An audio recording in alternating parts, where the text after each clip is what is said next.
Dans le numéro 16 de la page 79, on vous demande de commencer par décrire les variations de la fonction.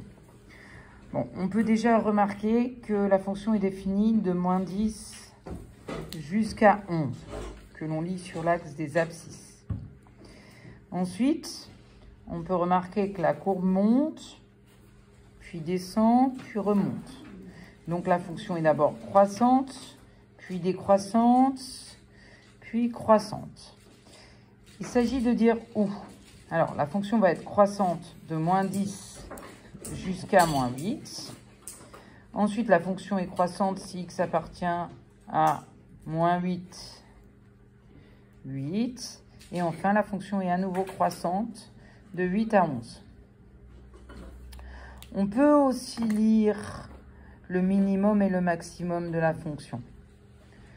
Le minimum de la fonction est atteint ici en x égale 8 et le minimum vaut à peu près moins 3,8.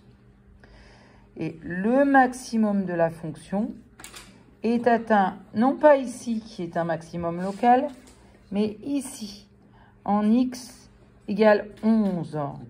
Et le maximum vaut environ 5,8. Alors, moi, j'ai rajouté un tableau de variation à cet exercice-là. On peut résumer tout ce que je viens de dire dans ce tableau de variation. Voilà, essayez de le construire vous-même. On retrouve sur la première ligne l'ensemble de définitions de la fonction. Sur la deuxième ligne, les variations de la fonction et les extrémums. Faites bien attention à lire, donc, les extrémums sur la deuxième ligne et les valeurs de x pour lesquelles les variations changent sur la première ligne du tableau. Et l'ensemble de définitions, c'est le départ de votre tableau et la fin de votre tableau sur la première ligne du tableau.